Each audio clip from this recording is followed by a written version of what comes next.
12 फरवरी 2022 का दिन है जी। इतिहास पर नजर डालेंगे राजेश।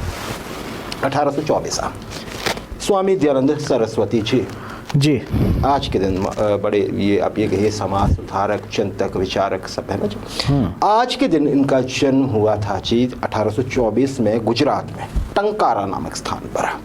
और हम जानते हैं कि आर्य समाज के प्रवर्तक हैं, इन्होंने आर्य समाज की स्थापना की और वो की थी इन्होंने 7 अप्रैल 1875 में। क्या बात।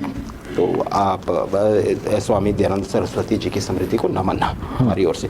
1941 राजेश पेंसिलिन, ये नाम हम सब ने सुना है बिल्कुल। हम में से बहुत से लोगों ने या कई लोगों ने ये लगवाए भी हो गई है ना जी। बिल्कुल, इंजेक्शन लगते थे। टेस्ट होता है पहले है ना जी कि सूट कर रही है नहीं कर रही है, क्योंकि आज मैं बताता हूँ वो क्यों करते हैं राजेश।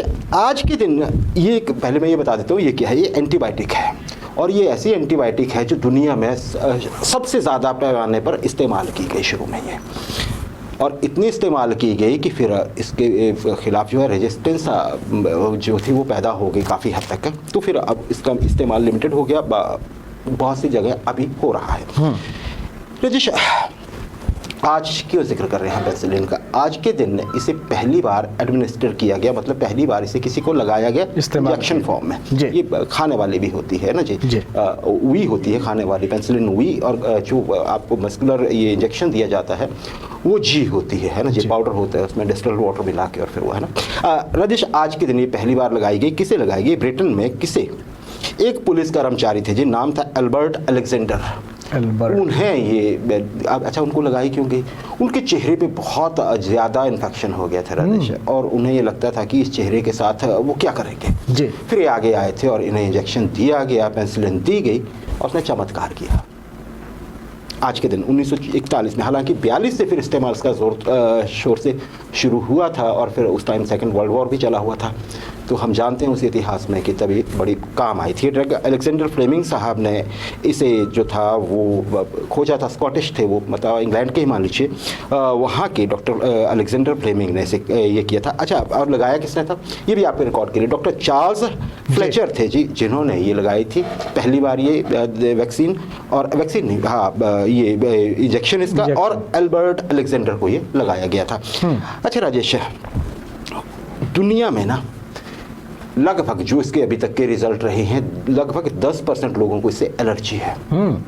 10% लोगों को एलर्जी होती है, तभी इसका हमेशा पहले एक माइनर इंजेक्शन देके टेस्ट किया जाता है ना। वो आपने देखा डॉक्टर फिर से पेन से मार्क करते हैं बाद में कि हाँ नहीं ठीक ही है, हालांकि लगाने वाले को तो वहाँ लगता है कि हो ना रही हो, लेकिन उसके बाद इसके रिजल्ट बहुत अच्छे आते हैं लोगों पे। और एक और चीज़ भी है, जो 10% आबादी बच जाती है जिसपे ये एलर्जी देती है कभी, वो आगे चल के उनकी एलर्जी हट भी जाती है और उनमें से 90% लोग इस काबिल हो जाते हैं कि उन्हें भी ये दी जा सके। फिर इसमें क्योंकि रजिस्टिविटी काफ़ी हो चुकी है, जो है बायोटिक्स जो होते हैं इनमें, इसलिए इससे थोड़ा परहेज किया जाता है, लेकिन जहाँ भी ये काम करती है ना राजेश, वहाँ कमाल का काम करती है आज भी।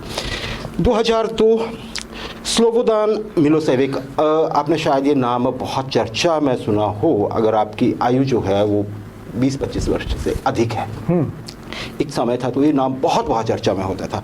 ये कौन थे जी? यूगोस्लाविया के पूर्व राष्ट्रपति थे ये। आप इनकी तस्वीर देख रहे हैं। 1977 से 2000 तक ये यूगोस्लाविया के राष्ट्रपति रहे। उससे पहले जो वहाँ पे कम्युनिस्ट पार्टी थी उसके ये प्रमुख थे। आज के दिन क्या हुआ था? आज के दिन इन पर एक मुकदमा शुरू हुआ था। बहुतों पे होता है, इसमें बड़ी बात क्या है, इन पे मुकदमा शुरू हुआ था हेग में, जो इंटरनेशनल जो क्राइम ट्राइब्यूनल है वहाँ पे। और क्या आरोप था इन पे? वॉर क्राइम का, युद्ध अपराध का मुकदमा। बहुत बड़ी बात है, ये दुनिया के पहले ऐसे व्यक्ति थे जो हेड ऑफ द स्टेट रहते हुए जिन पे मुकदमा दायर हो गया था युद्ध अपराध का। राजेश, अगर मैं युद्ध अपराधों की बात करें, आपको पता है यूगोस्लाविया का अब तो वो रहा नहीं, अब तो बट गया है यूगोस्लाविया, सॉरी, अब ये देश नहीं है ना, बट गया ही। तो राजेश क्या था, एक तो बोस्निया वॉर हुई थी पहले, तब ये राष्ट्रपति तो नहीं थे लेकिन उसमें उनकी भूमिका रही, मानी गई। क्रोएशियन जो फ्रीडम स्ट्रगल हुआ था जी, वो क्रोएशिया अलग होना चाहता था यूगोस्लाविया से, उसमें इनकी भूमिका मानी गई। और इनके समय में कोसोवो वार हुआ था। कोसोवो के बारे में। हाँ, मैं मूवी भूल रहा हूँ राजेश, एक बड़ी खतरनाक सी मूवी है जो कोसोवो वार पे ही बनी है, मुझे किसी नाम याद आया तो मैं आपको दोबारा रेफरेंस के साथ बताऊंगा, हॉलीवुड की मूवी। तो उसमें आप समझ सकते हैं कि क्या था। इसमें इनकी भूमिका को लेकर इन पे आज के दिन मुकदमा शुरू हुआ क्या फिर उसका? हुआ कुछ नहीं जी, 2002 में ये शुरू होता है और इनका 2006 में इनका निधन हो जाता है। अभी उसका कोई रिजल्ट नहीं निकला था, इनको हार्ट अटैक आता है और इनकी मौत हो जाती है। तो ये आज का इतिहास आप देख रहे थे स्लोबोदान मिलोसेविक को अभी अपनी तस्वीर पर।